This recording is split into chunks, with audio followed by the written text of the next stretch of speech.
Hello and welcome to our Read October webinar. This is Reading Rewired from Brain Science to Breakthroughs for Dyslexic Readers. Before we begin, I would like to do our land acknowledgement. We acknowledge that IDA Ontario serves citizens on the traditional territories of the First Nations of Ontario, the Ojibwe, Chippewa, Anishinaabe, Iroquois, Mohawk, Huron-Wendat, Attawandaron, Cree and Moose Cree, Oneida, and Algonquin peoples. We recognize and deeply appreciate their historic connection to this province. This acknowledgement reminds us of of our responsibilities to our relationships and the ancestral lands on which we learn, share, and live. I am Daniela Green, and I'm excited to see everybody here this evening. A little housekeeping before we begin. This session will be recorded, and it will be shared with you after the session. We appreciate any donations to support our mission and programs. To see the slides and the presenter, please change your view to speaker. And you can add your questions to the Q&A in finding the Q&A icon in Zoom, which is at the bottom. If you stay till the end, we have a giveaway. IDA Ontario is a charity in Ontario, and we thank you for helping us make these great webinars happen. I am excited to welcome Dr. Brenda Miles. And Dr. Brenda Miles is a clinical pediatric neuropsychologist who received her doctorate degree from the University of Toronto and postdoctoral training at Toronto's Hospital for Sick Children. She has worked in hospitals, rehabilitation, and school settings. Dr. Miles is interested in evidence-based interventions and brain plasticity in learning disabilities and related comorbidities. As creative director at the Possibilities Clinic, Dr. Miles supports the development of innovative programs and educational resources. She also works with the clinic's multidisciplinary assessment team, offering a brain-based perspective on diagnostic formulations and treatments that can leverage plasticity and promote positive change. Dr. Miles is currently the consulting psychologist for Ontario's demonstration schools in Milton and London, offering support to educators teaching students with dyslexia and related learning differences. She is also the author of several picture books for children published by the American Psychological Association's Imagination Press, including Taco Falls Apart, Waffle Can't Decide, S'more is Enough, and Calm Your Roar Like a Dinosaur. Welcome, Dr. Miles. Thank you so much for that introduction. This is a topic, dyslexia is a topic I'm very passionate about. So thank you for spending this time with us today. I want to start this presentation by talking about children's rights, specifically the UN Convention on the Rights of the Child. It's an international treaty protecting the rights of all children, and the treaty was adopted by the UN in 1989. It's been ratified by 196 countries, making it the most widely accepted human rights treaty to exist currently. Ratification means a country legally commits to uphold the treaty and align its laws and policies with the statements in each article of the treaty. Now, interestingly, only the US has signed but not ratified the treaty.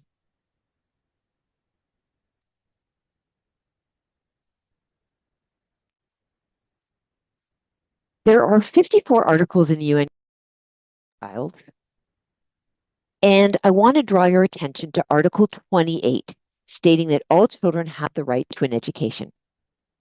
It states further that countries should work together to eliminate illiteracy and facilitate access to scientific and technical knowledge. So in ratifying the UN Convention, Canada made a promise to its children to support literacy with science. But unfortunately, that didn't happen for various reasons. Sorry, I'm not quite sure why I keep muting Not sure what's going on there, but I'll just keep going. So, in ratifying the UN Convention, Canada made a promise to its children to support literacy with science. Um, Now, the science of reading has been known by neuroscience researchers and clinicians for decades. So, there's definitely been a lag. Fast forward to 2022 in Ontario, and reading continues to be framed as a human right. Ontario's Right to Read inquiry from Ontario's Human Rights Commissions gave Ontario schools a failing grade, saying they weren't providing scientifically supported instruction in reading. The updated report sends a strong message to schools about what they need to do to become a science of reading school, providing access to effective programming for all children. So the inquiry sees reading as a fundamental human right, a position supported by our host this evening, IDA Ontario. And of course, in theories, all the countries that ratified the UN Convention on the Rights of the Child believe that reading is a fundamental human right as well. So, a few key points for Ontario's right to read public inquiry. They argue for your early screening of reading skills in K to grade 2, improve teacher training in the science of reading. They argue for the provision of structured evidence-based programming that includes phonics, which schools were not teaching in any systematic way based on decisions made that did not necessarily support teachers. And they argue that accommodations and support for students with dyslexia, including assistive technology and timely intervention, should be provided. So I want you to keep this in mind throughout the talk: intervention and accommodations.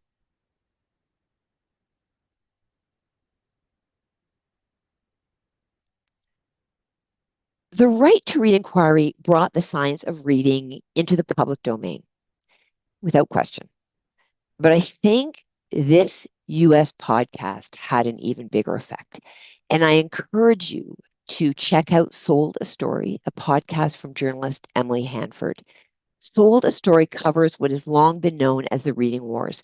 Neuropsychologists and neuroscience have known for a very long time how brains learn to read and what solid instruction needs to look like to help brains become reading brains. But too many schools have not listened to this advice or to the science for too many years. Teachers were sold a story about what worked. Administrators were told a story about what worked. So teaching methods have not been supported by the science. And so teaching methods not supported by science are putting non-readers at high risk, particularly those who struggle with dyslexia. So the podcast brought the controversy out in a very big way, and I encourage you to listen to the podcast. It's truly engaging, enraging, and enlightening.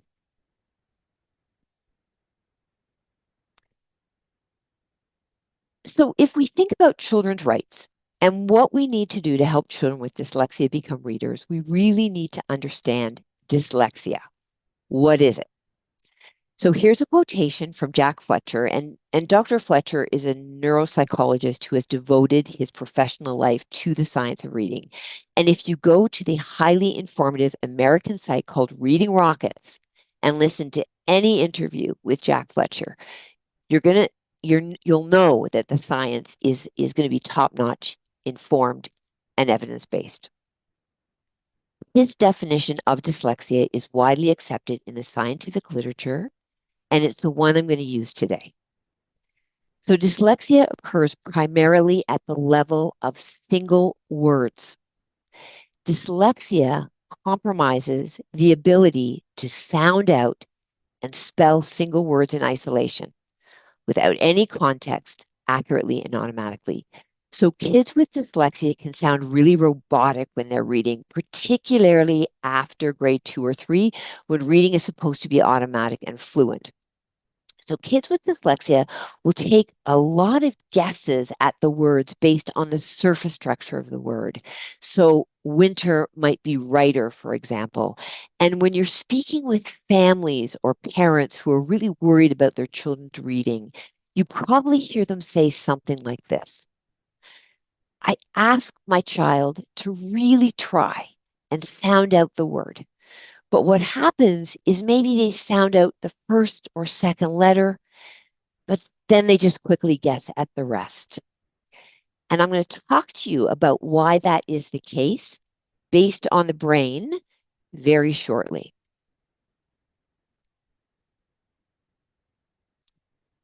So, as a neuropsychologist, I love any brain picture. So, here is the brain stem and that kind of cauliflower looking structure. That's the back. Then you see this middle structure that looks almost like a bended arm. I'm going to really be talking a lot about this temporal lobe because it's really critical to decoding. So, interestingly, scans of children and adults who read well show a series of areas in the brain that are really important for reading. And these areas are all connected to form this beautiful reading network. So, areas involved in reading cluster on the left side of the brain. So, this is the left hemisphere that you're seeing. Areas involved include the occipital lobe at the back and the bottom, which is really important for visual processing of words. There's areas higher up, sort of where this sort of rim is on my headset. That's the parietal lobe. Um, Areas important for language processing in the middle, this horizontal section called the temporal lobes, and the frontal lobe is also involved. And I'll talk a little more about that further on in the presentation. Now, since ADHD often occurs with dyslexia, I'm going to offer a brief definition of ADHD here. So, ADHD is a neurobiological, highly genetic condition that affects self regulation in a number of executive functioning domains. So, brain circuits have also been identified for ADHD, and they're extensive, involving areas in the cortex, that's kind of the wrinkly uh, layer on the outside that goes quite far down, and areas involved more deeply called subcortical structures are also involved. Now, there's certainly areas of overlap in terms of brain areas implicated in ADHD and dyslexia. For example, in ADHD and dyslexia, both the frontal lobes and the parietal lobes have been implicated. So the focus of this talk will be dyslexia, but I need to devote some time to ADHD because if we forget about it, we can run into difficulty treating dyslexia effectively. Both ADHD and LD occur in roughly 10% of children. So if you're a teacher with a class of 26 kids, maybe you have even more, chances are that 3 of your students will have dyslexia and 3 will have ADHD. Now, ADHD and learning disabilities often go together. In fact, if you have a child with LD, there's a 25 to 50% chance that ADHD is also in the mix. So that percentage works in the other direction too. If you have a child who has ADHD, there's a good chance that an LD is also in the mix, and it could be dyslexia. There are unfortunate myths about dyslexia that mirror the kinds of myths that you hear about all the time in ADHD. One of them is people with dyslexia or ADHD just need to try harder. But here's the fact.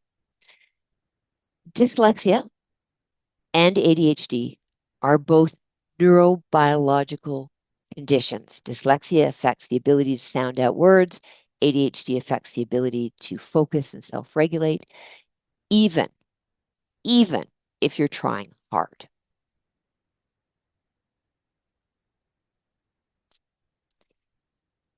Here is another myth that leaves us often with little hope. How best to treat dyslexia is a mystery because we don't really know what works. Same is said for ADHD. Well, that is not true. Fortunately, we know how to treat both dyslexia and ADHD based on decades of scientific research. So here is another unfortunate and I would say devastating myth about dyslexia. Kids with dyslexia just need time to catch up in their reading. Same is said for ADHD. That's a horrible assumption. Kids with dyslexia and ADHD need scientifically supported treatments to help improve functioning. Those treatments exist, and the sooner you implement them, the better.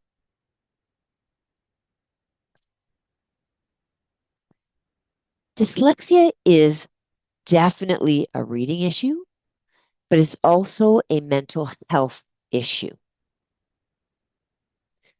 So this is a study of children ages 8 to 18 who were identified as having a reading disability alone, that's the gray bars, ADHD alone, the white bars, or reading disability and ADHD combined. Those are the black bars. They were compared to controls with no ADHD or reading disability, and that's the crosshatch pattern.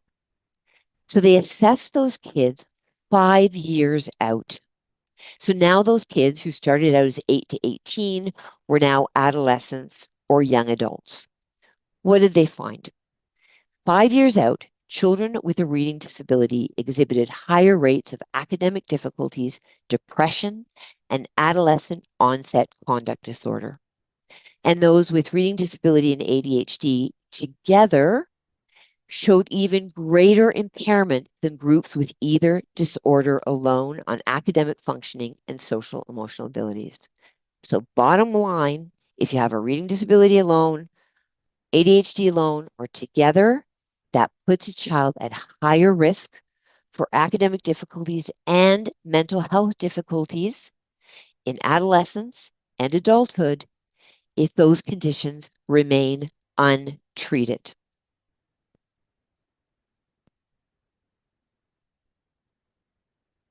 Other studies show that mental health challenges in struggling readers emerge over time and begin to appear quite early in elementary schools.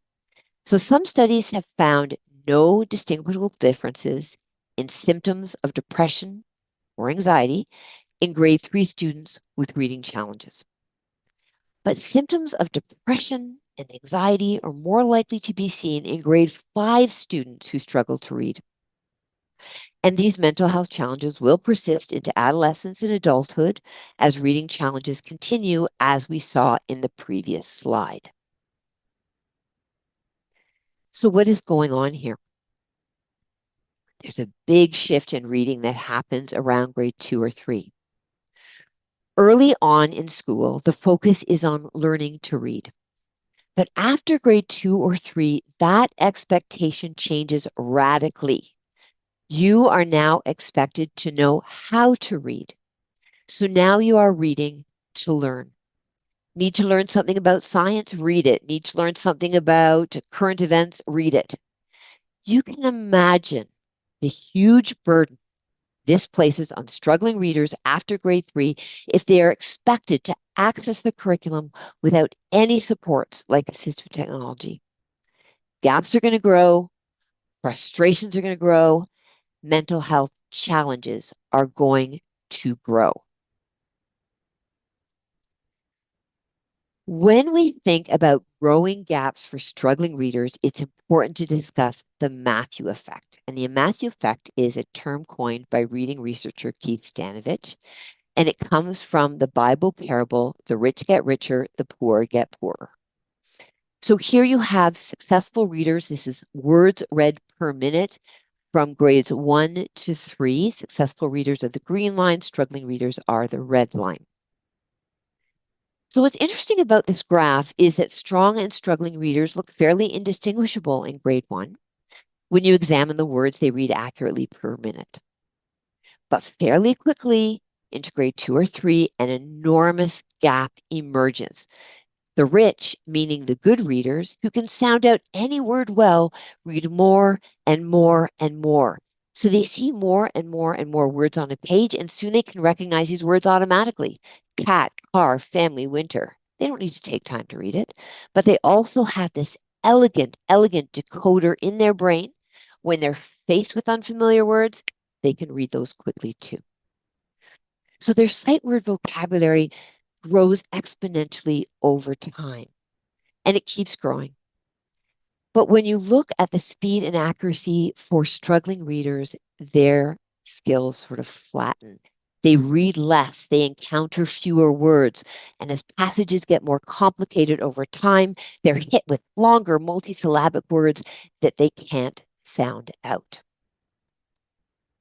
This is a really important graph, and I really hope you remember it.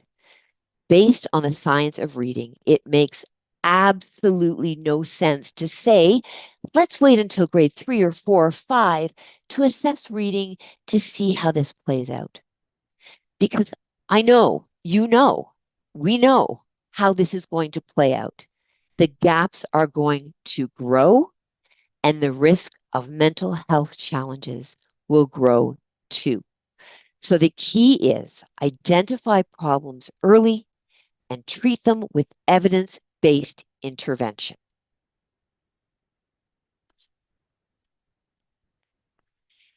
It's really heartbreaking for parents and teachers when children struggle to read. And sadly, there are providers who will try to sell parents therapies for dyslexia that are not supported by science and that are not going to work. What we know from science, and please listen to this carefully. What we know from science is that in order to improve reading or writing or math, you have to read or write or do math.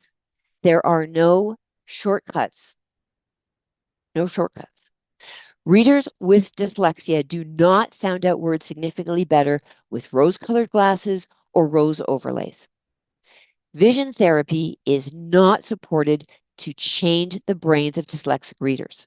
But I do want to note that if there is a convergence problem, so if a child sees the world double, so sees 2 words, 2 trees, 2 cars, that is a problem that needs to be corrected before you start doing evidence-based reading for dyslexia. Biofeedback is also not an appropriate therapy for changing brain circuits for reading.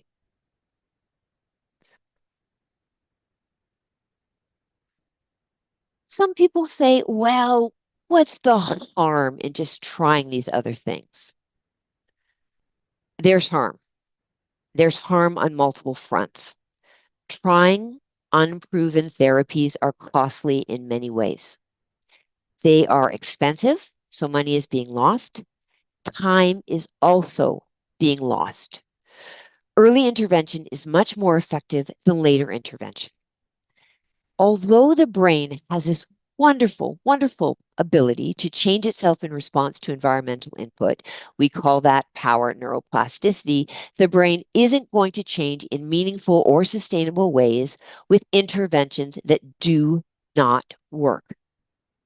There is also psychological harm in trying unproven and unhelpful interventions first. You invest time, you keep hoping, and nothing changes. And kids and teens will start asking, what's wrong with me? Nothing will change ever. And I've seen this. I've seen kids come to our clinic. I explain to parents we have evidence-based interventions for dyslexia, and the kids want nothing to do with it because so much has been tried before and nothing has changed. That is harm. So it's critical when you're suggesting, let's try some extra help, that therapies you start with, the ones you start with, have strong scientific backing. And it's important that those therapies will be delivered with fidelity, which means they have to be delivered as the science says they need to be delivered, with the same level of frequency and accuracy.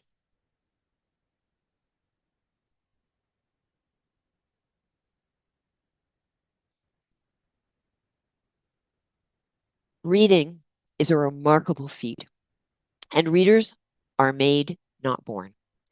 What do I mean by that? Well, teachers out there know this slide. They know where this is going. So in order to learn, your brain needs to coordinate many processes. So let's take the word cat. In the early stages of efficient reading, even before you read, a child hears words like cat, which sounds like one sound, cat.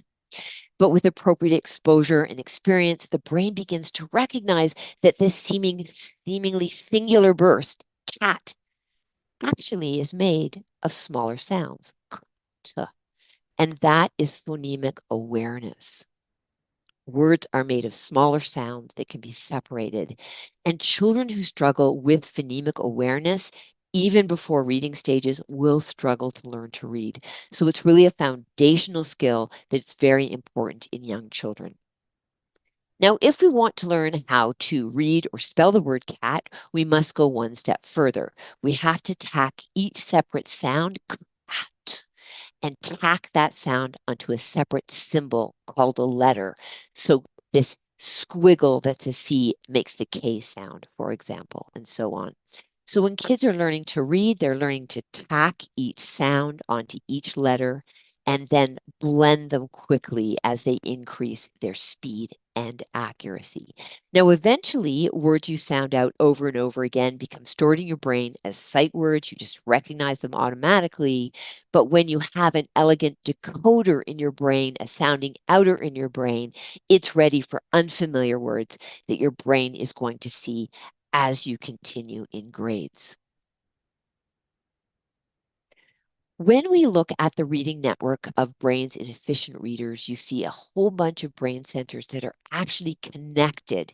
And this connection is really important. They're connected in the left hemisphere, which is the left half of the brain.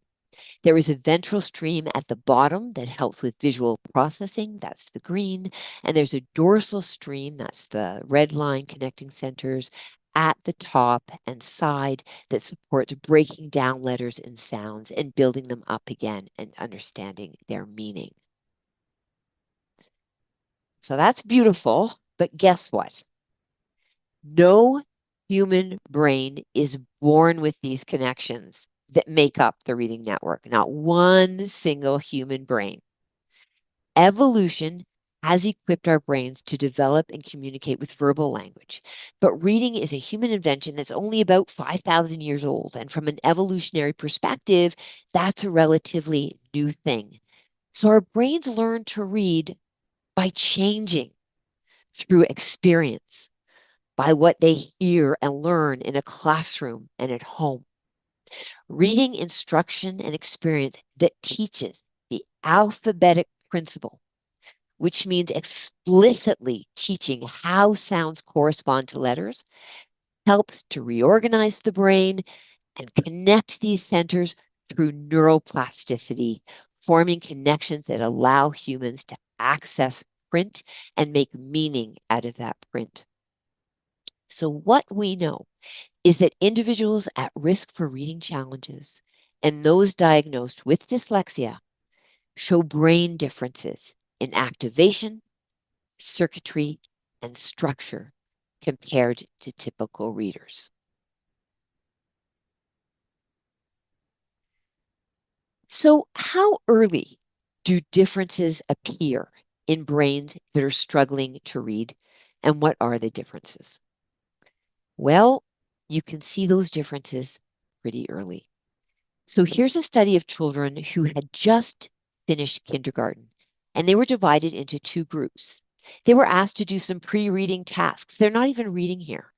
All they were asked was hear some sounds, do they rhyme, what sounds go with specific letters. And based on those tests, the groups were divided into kids who struggled, those were the at risk for reading difficulties group, or not at risk. So here's the really fascinating thing. When the researchers looked at the electrical activation in the brains of these two groups as they were performing the pre-reading tasks, they found differences. The at-risk group is at the top. So this is a compilation of the brains of these kindergarteners, and the left side of the brain is on the left side of the picture and the right side of the brain is on the right side of the picture. So if you look at the at-risk group at the top, and if you can find that fold, kind of that elbow, which we call the temporal lobe, you'll see on the left side of the brain, there's not much orange activation. That's your at-risk group. Where you see more activation in the kids who are really struggling with these pre-reading tasks is in the right superior temporal gyrus, or the top of this elbow area. But kids who read really well, or who did those pre-reading tasks really well, showed activation the opposite way. What you see, if you look at the two brains on the bottom and look on the left side, you'll see this beautiful, beautiful orange activation in the top of that fold called the superior temporal gyrus. And what we know from science is the left superior temporal gyrus is a beautiful, beautiful decoding circuit. But this right-sided temporal gyrus is a compensatory circuit when this left side isn't doing its job. The problem with this right-sided compensatory circuit is it's trying its best, but it can't decode like the other side. So that's why you get guesses. This is a guesser, and it does its best based on the surface structure of the word, but it can't decode from start to finish.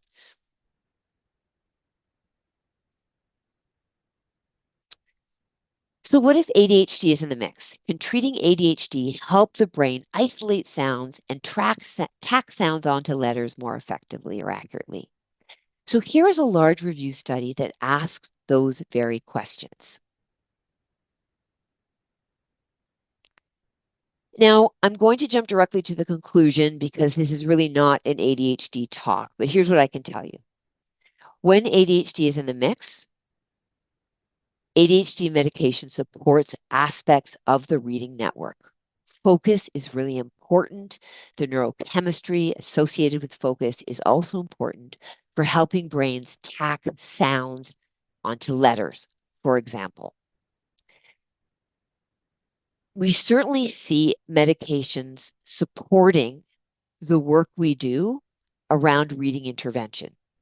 So when you have kids who have both ADHD and reading problems, ADHD supports the focus and the reading interventions that specifically tackle decoding support the reading network.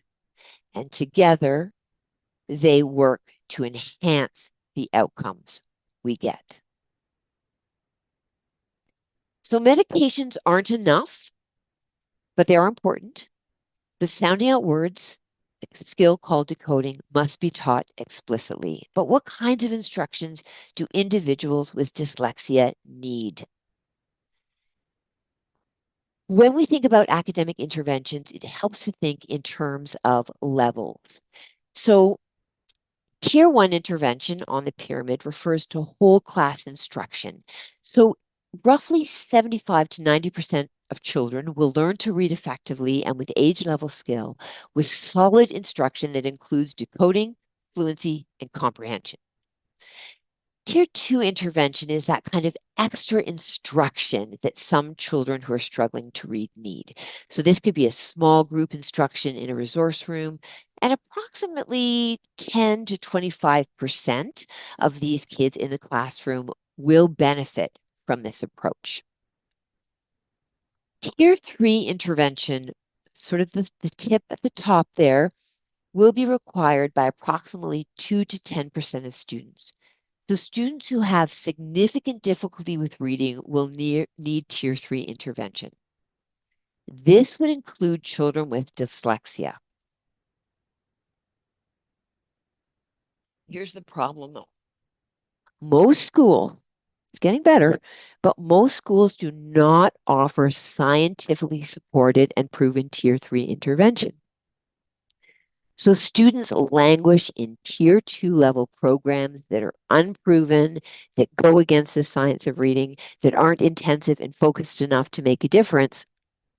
So failure continues and gaps grow. And it's not teachers' fault.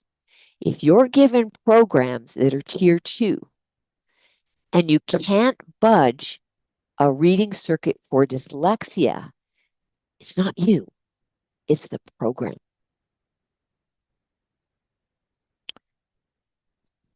There are different tier 3 level programs out there that are available on the market. Empower, direct instruction are examples. Effective tier 3 level programs for children with a reading disability have all of these elements in common: explicit instruction, small doable steps, an extended amount of time spent on skills in order to build strength, repeated practice so that reading skills become not only accurate but also quick. They cover 3 essential components of reading: decoding, which means sounding out words, but don't forget fluency, speed and accuracy, and comprehension. There's cumulative review to ensure that earlier gains aren't lost and new skills are built on those earlier skills. Self-regulation strategies to encourage students through tough tasks and repetition are really important to keep motivation high. We offer rewards. We offer reading challenges. You have to keep students engaged because what you're hitting them with is the hardest thing for their brain to do. When you're doing tier 3 intervention, you are budging a brain circuit. It takes time, it takes effort, it takes motivation. It is hard. So you have to feel rewarded for the work you're doing. It's also really important to do progress monitoring. Do not forget about that. A science of reading school not only uses scientifically supported treatments, but it also monitors progress to ensure that students in those programs are actually making the progress that you would predict. And if they're not, you have to do a deeper investigation. Maybe untreated ADHD is getting in the way. Maybe something else is getting in the way. So don't forget about progress monitoring. That is super important. So for children with dyslexia, you need to treat the reading explicitly. As I mentioned at Possibilities Clinic, our instructors in our Rewire for Reading service use programs from the direct instruction curriculum for reading and spelling. That's capital D, capital I. DI is the name of a set of formal programs, and not to be confused with little d and little I that you might see on report cards that kind of means one-to-one instruction.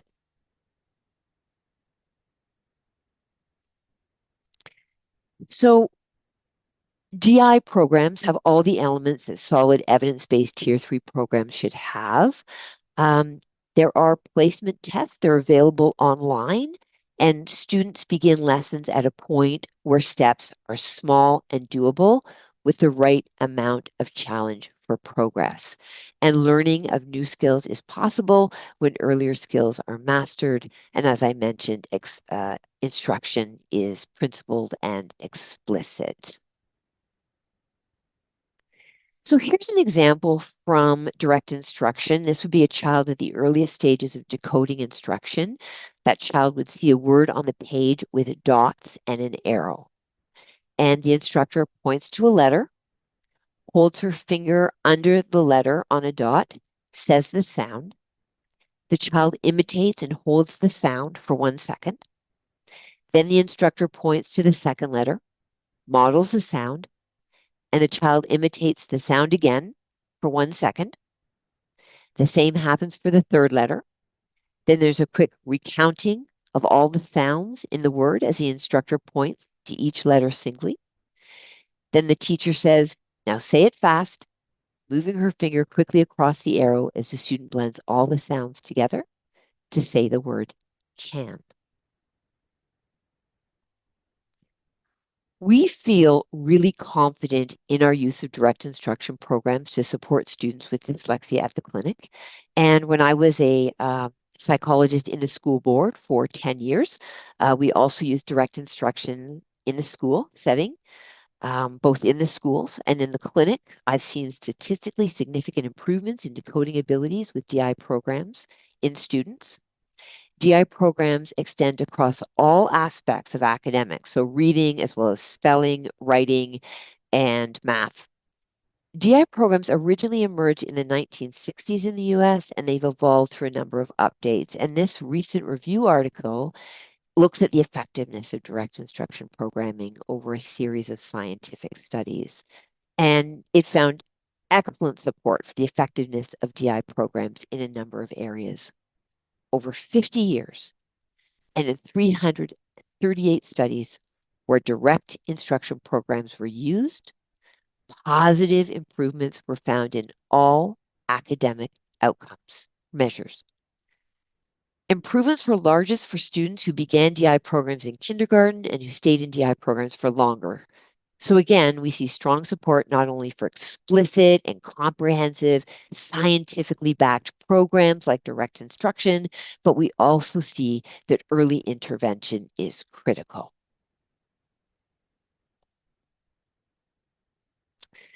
So what's happening in the brain when you do tier 3 interventions? So before intervention, there is little or no activation in the left-sided superior temporal gyrus, an area that's really important for decoding. So here's a study where kids received 80 hours of one-to-one instruction for 1 to 2 hours a day for 8 weeks, with 1 or 2 programs that teach phonetic awareness and letter sounding out called decoding explicitly.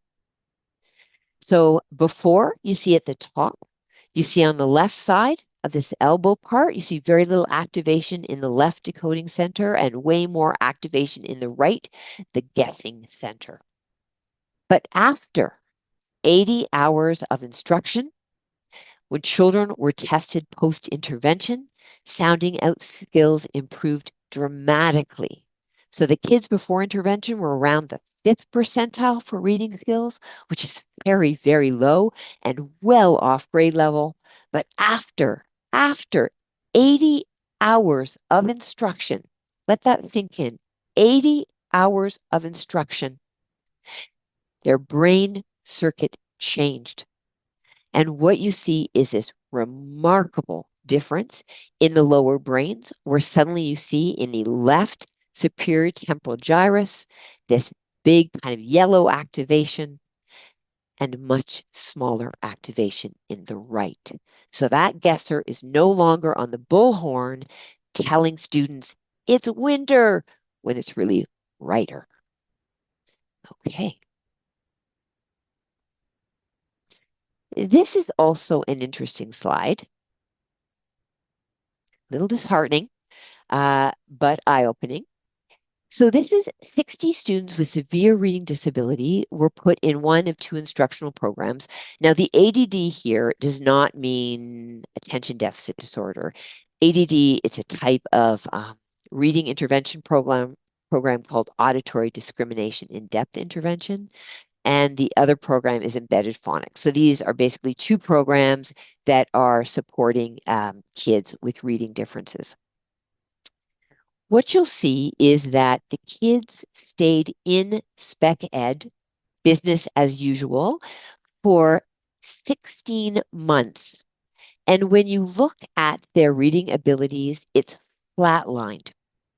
But when they received approximately, let's see what it was, 67.5 hours of intervention, their reading improved significantly. And that reading improvement lasted 1 to 2 years out. So what we know is when you turn on that left-sided circuit for decoding, you turn it on for life. In the interest of time, I'm going to move quickly over some of these last slides, but I do think they're important. So when you start intervention after grade 3, what may happen is the reading speed or fluency doesn't boost to the same extent. So when you turn a dyslexic brain into a decoding brain, you will get faster in your reading. You will get more accurate. but your fluency won't be on par with peers who have been reading for years and years if that intervention is more delayed. But you will get faster compared to the skills you had before intervention. This is a slide that looks at, excuse me, while I just advance here. This is a slide that looks at intervention that was introduced in grade 1. The blue bars are the percentage of kids who moved into the average range with intervention, and it was approximately 100 hours of intervention. And the orange is kids who did not receive intervention. So what you can see here is that over 70% of kids who received intervention in grade 1 moved from below average to above average skills in reading with 100 hours of intervention, but fewer than 50% of kids moved into the average range for reading when they didn't receive any intervention. Now keep your eye on what happens next.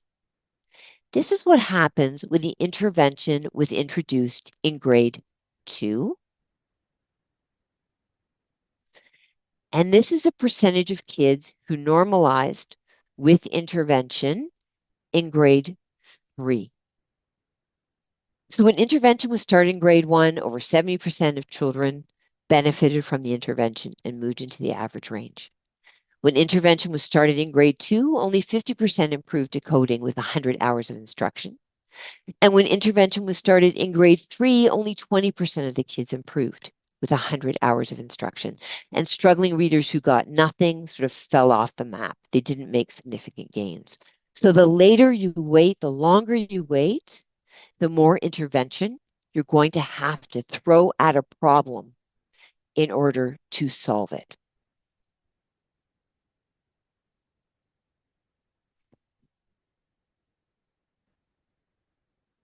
This is a slide that shows a book I really love,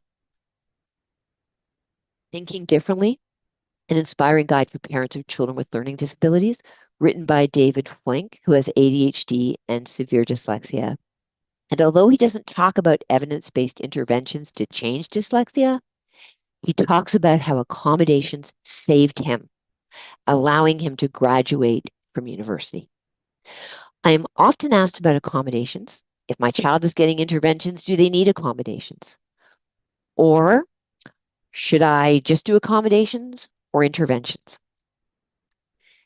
So bear with me on this last analogy before we take questions.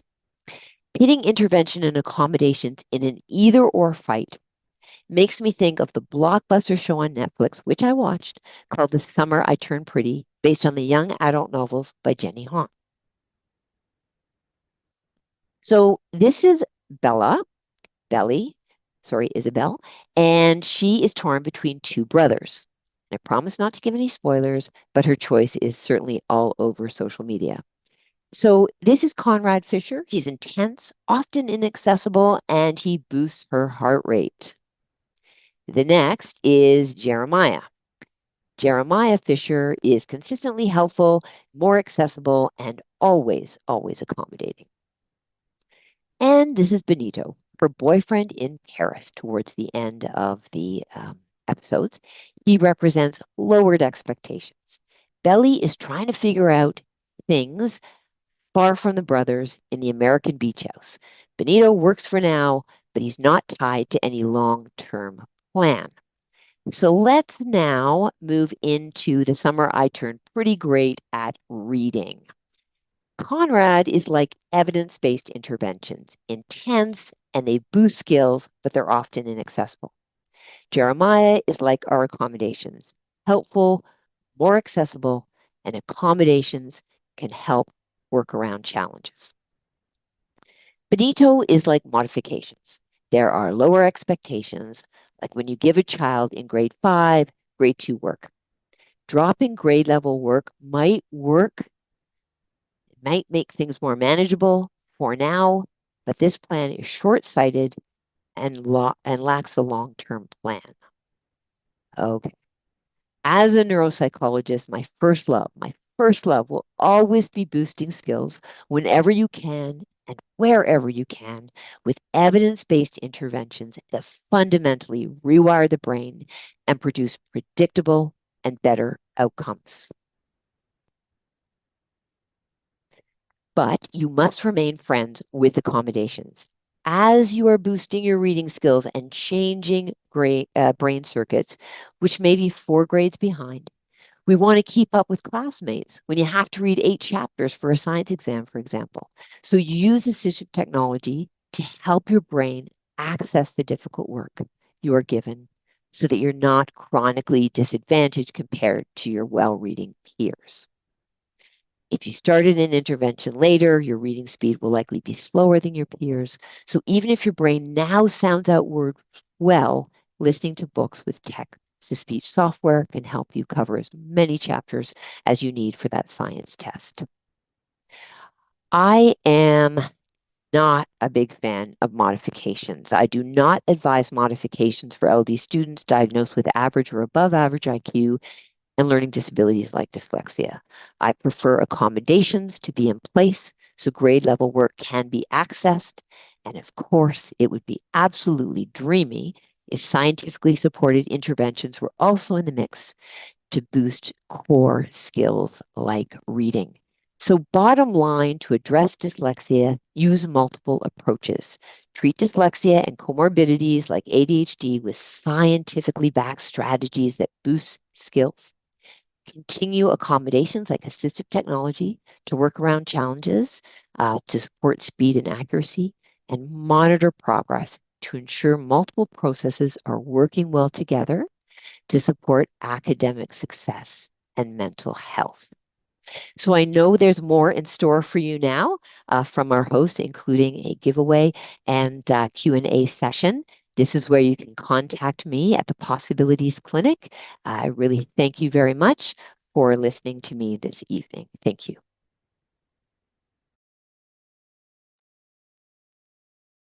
Thank you so much, Dr. Miles. We appreciated that.